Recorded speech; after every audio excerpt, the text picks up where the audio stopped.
All right, so today we are going on a deep dive into You Are a Badass by Jen Sincero. Awesome. It's this self-help book about, like how to get rid of those self-sabotaging beliefs, live a better life, all that good stuff. Yeah. We've got this whole book broken down into like 5 parts. Okay. But we're going to hit the most impactful highlights for this deep dive. Sounds good. So are you ready to unleash your inner badass? I think so. Let's do it. Okay, let's dive in. So one of the things that really struck me about this book is how it digs into like the power of our subconscious mind. Like Sincero's argument is that like all this stuff in our subconscious, a lot of it's shaped by our childhood experiences. Yeah. And it can like hold us back in ways that we don't even realize. Yeah, it's like you're trying to move forward, but something's holding you back, almost like an invisible hand. That's a great way to put it. Well, the book actually uses this analogy of driving a car with one foot on the gas and the other one on the brake. You're trying to go, but you're also holding yourself back at the same time. Totally. And you know what's really interesting? What's that? She uses a personal story, a story about a bowling accident. Oh, yeah. To show how these subconscious beliefs can show up in all these crazy ways. The bowling accident. What I thought was so interesting about that story was, she had this like foot pain like years after this accident. Right. And she connected it back to like her beliefs about expressing emotions. Yeah. Like who would have thought? Right. Wild. It really makes you wonder, like, what other quote unquote bowling accidents are we carrying around with us? Totally. I mean, think about it.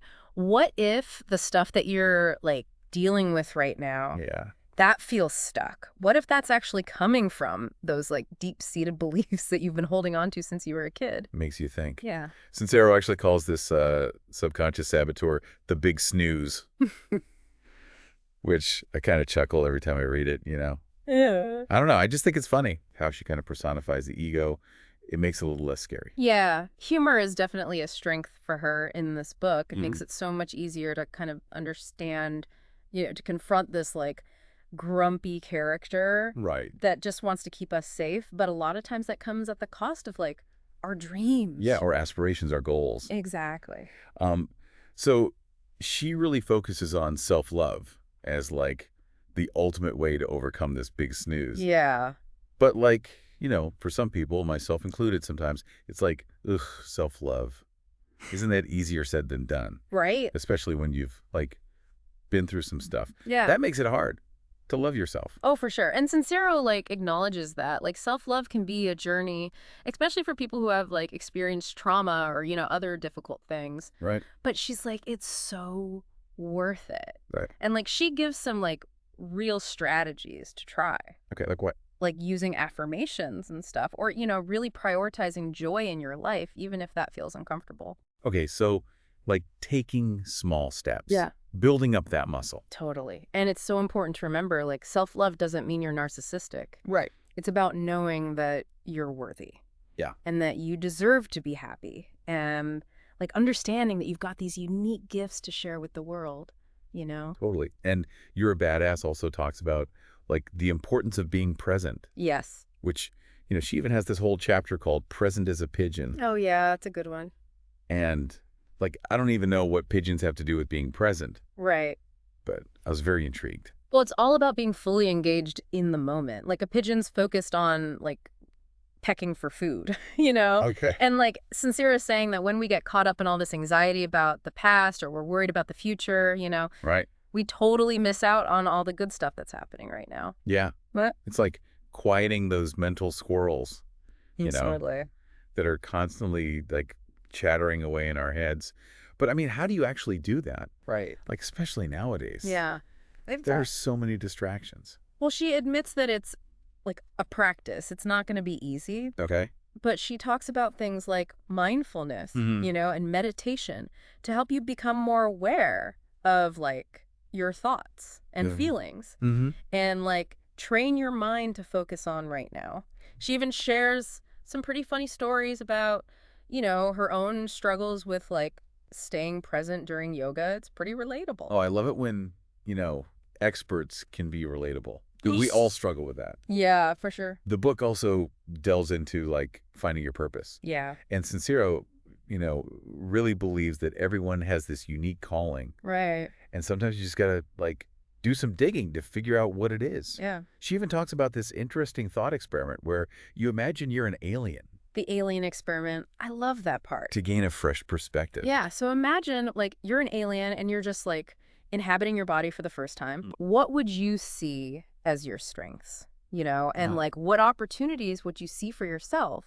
It's almost like hitting the reset button on how we see ourselves. Yeah, Because sometimes we limit ourselves.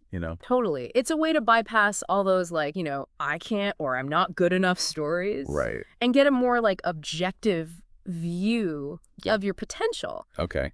And you know what else she uses to kind of illustrate this? What's that? Her experience in a band. Wait, Sincero was in a band. She was. Okay, tell me more. I'm very intrigued. It was called Crotch.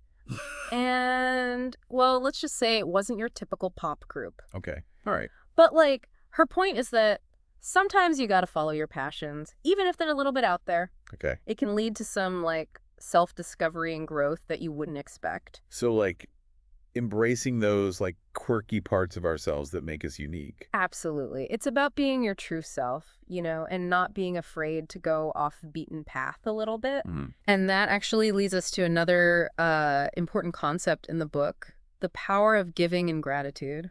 Okay, but how does giving and gratitude make you a badass? It's all about energy, right? Like Yeah. the book is saying that even small acts of giving, like raise your frequency and they can like attract more good stuff into your life. Okay, so it's not about giving to get, but giving because you have that abundance already. Exactly. Yeah. Like Sincero really believes that when you focus on what you're grateful for and you're generous with, your time, your talents, whatever you have to offer, Right. it creates this like positive cycle of energy I that benefits you and everybody around you. I remember the story in the book about the woman with MS Oh, yeah. and how she used giving as like part of her healing journey. Powerful story, right? Yeah. It reminds us that giving doesn't have to be like this big grand gesture, It can Yeah. be as simple as like a kind word to somebody or listening to a friend Totally. or just like lending a helping hand. And didn't Sincero give like a specific exercise for cultivating gratitude? Yeah, the this is good because exercise. Have you heard of that one? Yeah, like finding the silver lining. Exactly. Like no matter what's going on, there's always something good you can find in it if you like shift your perspective a little. Speaking of like challenges, You're a Badass also talks about forgiveness, which can be so tough. Oh, tell me about it, especially if somebody's like really hurt you. Right, exactly. Yeah. But she really emphasizes that forgiveness isn't about condoning what that person did. Right. It's about like letting yourself off the hook for all that resentment and anger you're carrying around. Totally. She says like holding on to anger and resentment, Yeah. it's like you're drinking poison, but you're expecting the other person to die. Oh, wow. So it's more about self-care than it is about being nice to that other person. Yeah. It's about choosing to let go of the pain so you can actually move on Yeah. with your life. But what if you like just can't? Like you've tried to forgive, Mm-hmm. but you just like can't let go of that anger. What then? Well, she's got some tips for that too. Like she suggests imagining the person you need to forgive as like a little kid. It can help you see them with more compassion and understanding. I like that. That's a good strategy. She also shares some stories about her own experiences with forgiveness, like when she was traveling in India. There were so many cultural differences, and she had to learn to let go of all these expectations she had. It sounds like forgiveness is a process, not just like a one-time thing. Yeah, I think that's a great way to put it. It takes time. You got to be patient with yourself. And you know what? It all goes back to self-love. When you truly love yourself, you're more likely to let go of those things that aren't serving you. Exactly. It's like you're realizing you deserve peace and happiness, and you're making the choice to like release anything that's in the way of that. Okay, so we've talked about the big snooze, subconscious beliefs, self-love, presence, finding your purpose, giving, and gratitude and forgiveness. What else does Sincero have for us? We'll get ready to dive into the F word, Oh, here we go. fear. All right, yeah, this is where it gets really interesting. Yeah. Sincero's take on fear is that it's a natural part of growth, Okay. but it can also be like a huge roadblock on the path to a good life. Hmm. She thinks we're more afraid of the unknown than we are of like the consequences of staying stuck. You know what they say? The cave you fear to enter holds the treasure you seek. something like that. Exactly. She wants us to, like, lean into the fear. Oh, yeah. See it as a sign that you're actually on the right path, pushing yourself, Okay. growing, expanding your horizons. And I think she even tells a story about being afraid to travel to India for the first time. Oh, yeah. But then how that experience ended up changing her life. Right, because sometimes the scariest thing is not taking the leap at all. So it's like the fear is an illusion. Yeah, sometimes. It's just something we make up in our heads to, like, keep us safe. Okay. But it ends up preventing us from having these incredible experiences. But how do you actually face those fears? That's a good question.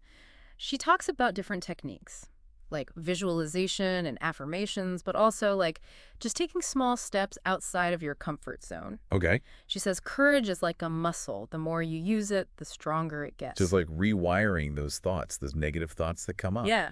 And replacing them with more empowering ones. Absolutely. It's about realizing that you're braver than you think. Yeah. And you've got the power to overcome anything that gets in your way. Yeah. Yeah. I'm feeling pumped up. Good. Okay, so what other badass wisdom does Sincero have in store?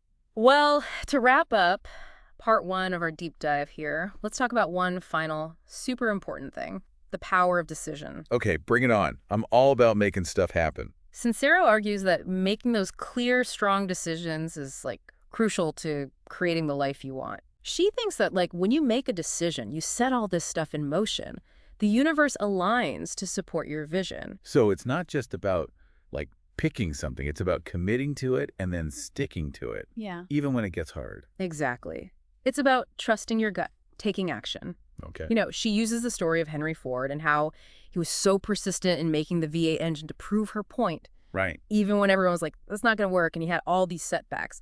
He still stuck to his decision, and in the end, it changed the car industry. That's a great example. But, you know, making decisions is hard sometimes. What about those of us who are, like, indecisive? Well, Sincero gives us some tips for that, too. She says to try setting really clear intentions first.